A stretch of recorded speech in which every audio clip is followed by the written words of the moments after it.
My name's Ed Pheil. I worked 32 years for the Navy designing every kind of reactor that you can imagine, and many that you can't, including spacecraft to go to Jupiter's moons. So this is the basic reactor that we have. It's a modular, high temperature, 750 initially, 1,000 degrees centigrade eventually. Modular because the reactor is the center piece of the silver. The blue parts are the salt-to-salt heat exchangers, and then the silver-topped parts, secondary salt to steam heat exchanger or gas heat exchanger. It's a chloride-based salt. You can use any fuel that you want. The reactor is the same size regardless of the power level because the reactor has no structures in it in the center of the reactor, and it is barely critical all the time. You just add fuel as you need to maintain the temperature as it cools down. This is an example of how you could start small. The first picture, the smallest one, is actually for 200 megawatts electric, but we have a smaller heat exchanger size that would get you down to 100 megawatts thermal, which would be about 40 megawatts electric. But the initial reactor we intend to operate at about 10 megawatts thermal because it's easier to license as a very, very small reactor. But you can then add heat exchangers and pumps as you go to the same reactor vessel. You don't need to add another reactor for each power increase that you do. And so in this picture, the 200 megawatt electric is a single heat exchanger set of full size, and you add another heat exchanger set with the pumps until you get up to 6, which is 1,200 megawatts electric, 3,000 megawatts thermal. And we can go higher than that. 1,200 megawatt electric is based on how much power you can afford to lose on the grid, not on reactor limits. The next thing that you would get to on reactor limits is if you went over 4 meters in one dimension of one of the heat exchangers. All right, so I think we could probably get up to 5,000 megawatts thermal. This is our fuel conversion system. It's not considered reprocessing by the NNSA in the United States. All they consider it is conversion. You see the light water reactor, heavy water reactor fuel systems on the left. We split them down the length and we chop them up to 2 centimeter length. We pour them into a vat of salt. One of the components of the salt grabs the oxygen off and replaces it with chlorine. At that point, you have your fuel salt and you filter out the noble metals out of that. We do not, I repeat, we do not remove fission products because this is a fast reactor. 4% fission products from a light water reactor is nothing when we're going to go to 40% fission products during operation. So after you do that, you filter out the noble metal and you pour it in the reactor. After you put the spent nuclear fuel in there, you can put plutonium in there. If it's reactor grade, that's fine. You still get the chlorination, the oxidation with chlorine. If it's an oxide or if it's a metal, doesn't really matter, right? And there's plenty of plutonium in the world that lots of people would like to get rid of, whether it be weapons or reactor grade. The weapons grade, you're mixing it with spent nuclear fuel, which has 33% plutonium-240, with weapons grade that is 7% plutonium-240, and that makes it greater than 10% plutonium-240 in non-weapons grade. So whatever goes in the reactor is already denatured. The reactor operates at about 17% plutonium-40, so you never have weapons grade plutonium in it. If you run out of plutonium, which I would imagine is going to be a very long time, you take the spent nuclear fuel in it and you mix it into the salt, but you also then start pulling out uranium and fission products. So if you put a lot of spent fuel in there, then you're adding 4% and 4% and 4% and 4%, and you have to take those out until you get back down to just 4%. And then you pull out uranium because you need to get the plutonium concentrated up to 10% of the total fuel. So you just pull out uranium until you get to 10% of the actinides. But you never remove all the uranium, you never remove all the fission products, and your fuel is always denatured. So you never have a weapons grade material, you always have fission products protecting it, or you always have mixed uranium and plutonium in that process. But it is an extra step. You basically have to chlorinate to get rid of the uranium. We've already tested the process of converting spent nuclear fuel at Idaho National Lab. That successfully worked. They classified it as export controlled, so I can't pass it out to everyone. I apologize. This is the reactor. This is the salt to salt heat exchanger. This is the secondary salt to steam heat exchanger. Normal operation, this is fissioning, creating heat here, and pumping heat over to this heat exchanger, which exchanges it to a secondary salt, which changes heat over to this purple heat exchanger, which is the superheater in this particular case. Heat, this tank outside is filled with secondary salt that is touching all the vessels. So heat is constantly being removed from the vessel at the reactor and the salt to salt heat exchanger, and then it's being picked up by the superheater, which is cooler.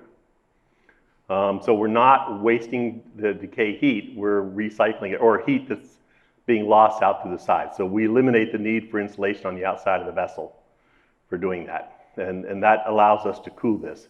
So if you, for instance, lose power for pumping, you are still able to transmit heat out to the salt in the tank, and that gives you increased heat capacity and reduces your rate of heating before you drain the reactor. So once you shut, so these green tubes, this is a pump that pumps salt continuously all the time from this tank into the vessel, and that's what you use to fill the vessel. No free seals. I don't trust free seals to actually melt or get to the right flow rates on time to prevent heat up. So this is constantly draining. You see the little part up at the top, that's an overflow line to set the level of the salt in the reactor. It flows down here, but the pump goes down into here and pumps salt up into the reactor vessel. Once the salt if you're starting it up, the salt gets up to the level of these nozzles, it starts filling the heat exchanger. Once you get the heat exchangers filled up, then you start up the main pumps. That has a suction line down into the drain tank. It also sucks salt out of the drain tank and keeps the system filled. If either the main pump or these small pumps stop functioning, lose electrical power or anything, or you trip them, or you get a thermal trip on those pumps, whether it be a high temperature trip or a low temperature trip. Low temperature trip means you might freeze it, right? So you want to drain it out of the heat exchangers for that. Then that salt starts draining back down through this tube and back down through the two tubes in the bottom of the reactor vessel, right? So as instantly, when you turn those pumps off, you start draining the vessel. You have an open pipe that's a known cross-sectional area that you start draining. You know exactly the rate. You don't have to worry about waiting for it to thaw and start flowing. No salt core. No salt plug. There's no salt plug, no salt free seal at all. You just constantly fill the vessel. If you don't fill the vessel drains. All right, so when you drain it, all right, so you're still removing heat through the sides here, but you drain it to this tank. This tank is also in that secondary salt. Right? But now this purple thing is no longer cooling because you shut the steam valves. So you don't have that as a heat sink. This red thing over here, oh, by the way, these people are zombies walking around. They'd be dead. But they're there for scale. All right? This is a heat pipe heat exchanger. So once this salt in this tank gets heated up by these components or the drain tank, the heat pipes will melt and start vaporizing, right? If you know how heat pipes work, they're usually sodium or cesium or something like that loaded that melt and boil at a certain temperature, right? After you get that temperature heated up enough, they'll start vaporizing and the vapors go up the top. There's a break point about this level. The top is actually bigger than the bottom because the bottom is, liquid to phase change, heat exchange. And the top is phase change to air. Right, so the top, it basically pipe air in, goes down to the bottom, and natural circulation cooling up to the top, you're dumping heat to air. You don't need water for decay heat, but that's true of every high temperature reactor. So that's not really advanced. But the heat pipe heat exchanger, it gives you the benefit of giving you the two barriers of the heat pipe from the tank to the outside air. So you still maintain two confinement barriers. The other thing that it does is if you cool this tank down too far, the heat pump shuts off, so it prevents freezing your reactor. So it helps insulate it. 85% of nuclear plants is a power conversion system. All right, 15% is the nuclear steam supply. Everybody talks about reducing the reactor cost. That doesn't work for me. If 85% of the cost is, if I reduce my reactor cost to zero, I still have 85% of the cost, right? So you need to work on the power conversion system. One of the advantages of, shall we say, getting paid to take your fuel instead of having to pay for fuel because you're burning waste in the material is the waste is not, the fuel is not an input cost. The reason why you drive reactors and coal plants and gas plants to high efficiency and high temperature is because you want to reduce the cost of the fuel. You know, if we burn more fuel, we make more revenue from the fuel side, right? So efficiency is not a driver. So we have the opportunity, and most molten salt reactors actually have this opportunity too because their fuel salt costs are much cheaper than solid fuels. So we want to optimize the power conversion system. A little tidbit on this, I said that this is a superheater in this picture. Instead of having a standard steam generator where you send water in and boil it, this basically takes steam out of the superheater and blows it in through nozzles into an open water tank and produces saturated steam. And that's what goes into the superheater in here. So we don't have a complex, lots of metal, lots of tubes heat exchanger. That's the reason for the reason is to get rid of the cost in part, but it also prevents me, since I'm a fast reactor, right, it prevents me putting water in this heat exchanger. When I shut these isolation valves in here, the only thing that's in here is low mass steam. I don't have a volume of water in here that can boil and pressurize that system. So it's kind of a double benefit.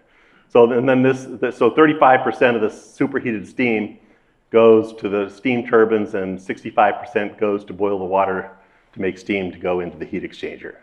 This is just a quick picture to show, well, you don't necessarily need to go to a steam turbine, you can go to process heat.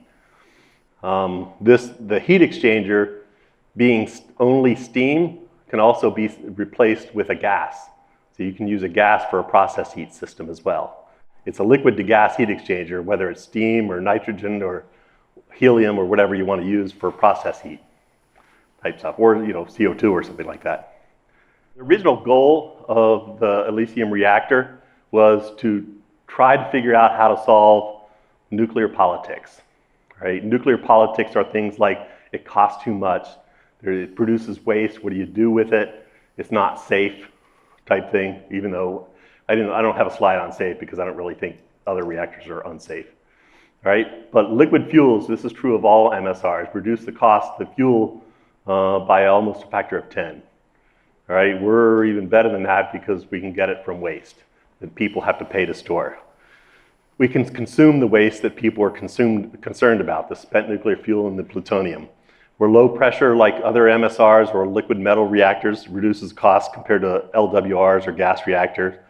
Passive and simple decay heat removal. And we're working on optimizing the power plant by using the low cost of the fuel in the system, and that should help us reduce the cost quite a bit. Proliferation concerns, I kind of touched on this a bit already. We can consume the proliferation sensitive stuff that people are worried about. When I talked to DOE, any director on why can you say you can make a molten salt reactor proliferation safe because you can't count the fuel, right? And I said, all the light water reactor fuel out there has been out there in excess of 50 years, or a lot of it has. So a terrorist could come in and steal it, walk away, right, get away far enough to transfer it to somebody else and die, but the spent fuel's gone. All right, so in reality, isn't it much more proliferation safe if you actually consume that spent fuel? so that it wasn't there to be stolen, because all the fission products in the last 50 years have decayed away, so they're not really very radioactive, regardless of what the anti-nuclear say. We can downblend weapons-grade plutonium, or we can just put it in the reactor and convert it in a number of months into higher 240 content.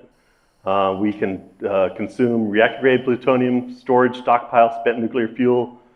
HEU, you can just mix it with uranium, put it in the reactor. You don't actually have to downblend it via the methods that they use. You can just mix it, since we're doing liquid fuels in this reactor, without going through that extra step. And HEU SNF, Navy fuel.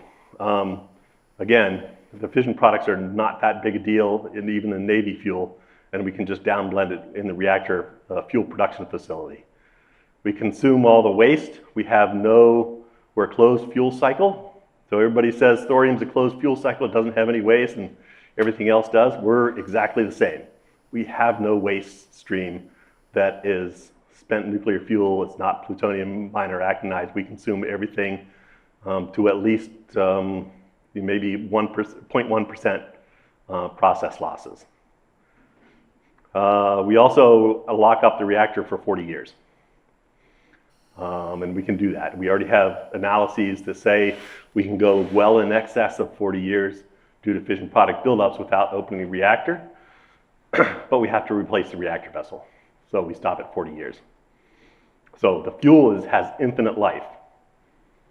You have to remove the short-lived fission products, but the fuel itself has infinite life.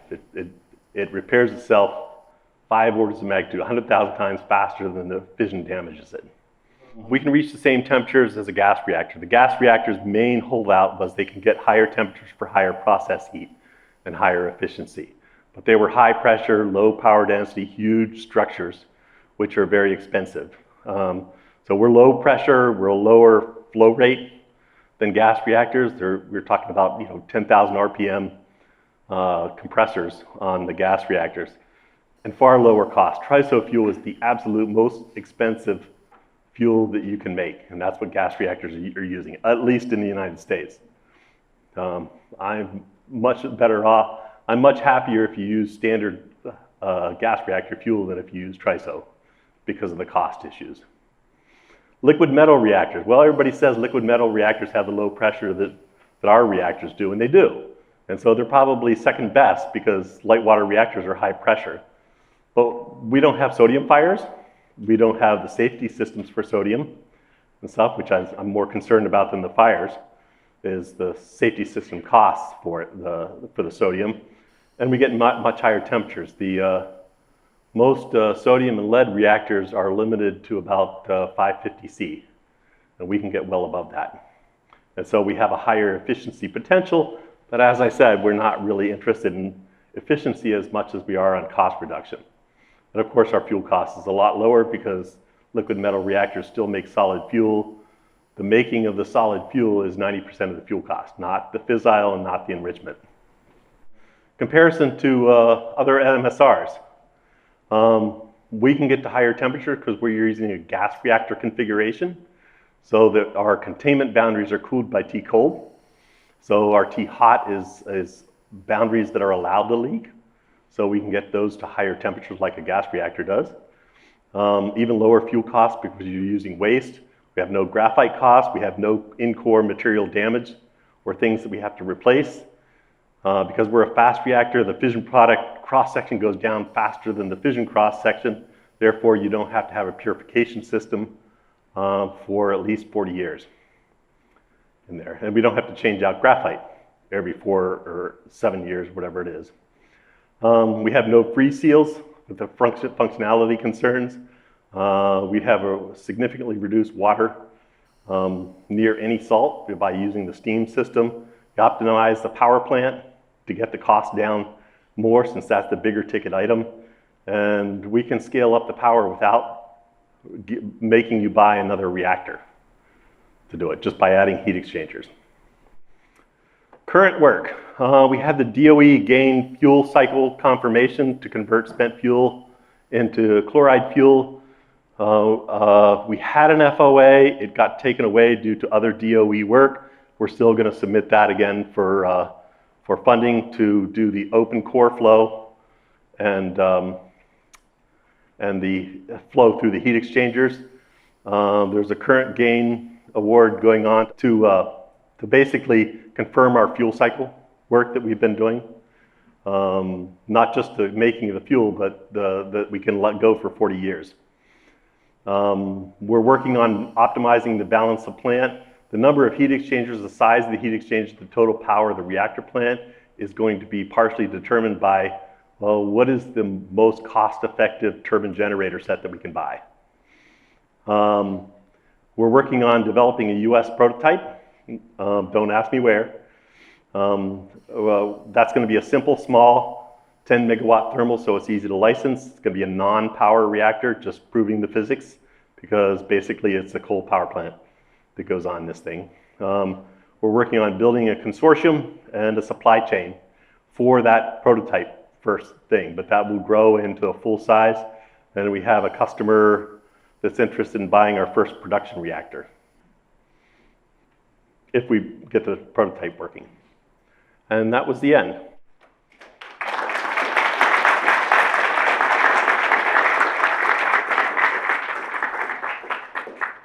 So I'm Raul Johnson from Muons Inc., and we do accelerator-driven systems with similar goals. And our goal, I suppose you have as well, to make electricity for less than natural gas costs.